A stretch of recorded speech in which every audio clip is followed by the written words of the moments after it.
কেমন আছো সবাই? আবারও চলে আসলাম আরেকটা নতুন রেসিপি নিয়ে। এখানে দেখো কিছুটা পরিমাণে মাছের ডিম নিয়ে নিয়েছি। এর মধ্যে দিয়ে দিলাম সামান্য পরিমাণে হলুদ আর সামান্য পরিমাণে নুন। এবার এটাকে আমি সাইডে রেখে দিচ্ছি। আর এই মাছের ডিমটাকে আজকে আমি রান্না করব ঝিঙে আর আলু দিয়ে। তার জন্য এখানে ঝিঙে, আলু আর টমেটো কেটে রেখেছি। তাহলে চলো এবার চলে যাই রান্নার দিকে। এদিকে গ্যাসে ফ্রাইং প্যানটা বসিয়ে দিলাম। ফ্রাইং প্যানটা গরম হলে এর মধ্যে দিয়ে দেবো সর্ষের তেল। মাছের ডিমের অনেকে অনেক রকম রেসিপি বানায়, তবে আমি এইভাবে একটু পাতলা ঝোল করে বানিয়েছিলাম। খুবই সুন্দর হয়েছিল খেতে।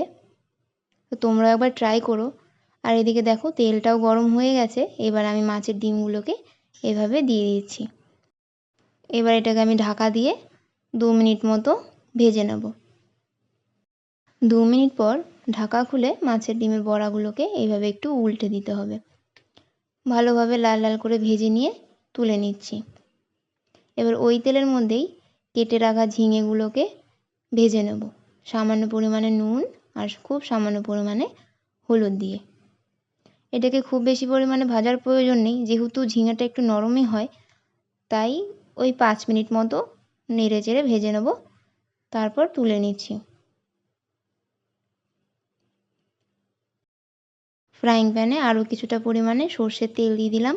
এবার ফোড়ন দিচ্ছি কালো জিরে। এবার এর মধ্যে ছোট ছোট করে টুকরো করে রাখা আলুগুলোকে দিয়ে বেশ ভালো করে ভাজতে হবে। এই পর্যায়ে আমি টমেটোটাকে অ্যাড করে দিলাম। এখন দিচ্ছি আদা বাটা। এখানে আমি 1 চামচ মতো আদা বাটা দিয়েছি। আদা বাটা দিয়ে ভালোভাবে কষিয়ে নিতে হবে। কষানো হয়ে গেলে এর মধ্যে দিয়ে দেবো কিছু গুঁড়ো মশলা, যেমন জিরে, লঙ্কা, হলুদ।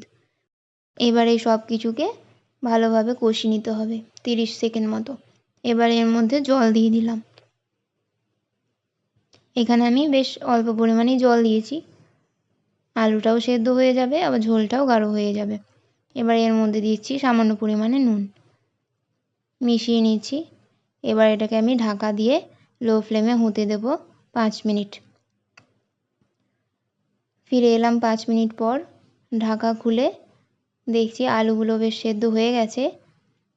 এবার এই সময় আমি ঝিঙে আর মাছের ডিম যে বড়াগুলো ভেজেছিলাম সেইগুলোকে দিয়ে দিচ্ছি।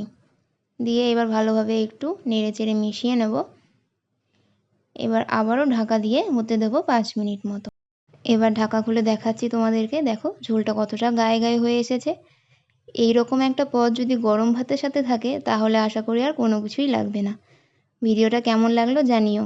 আজকের মতো এখানেই শেষ করছি।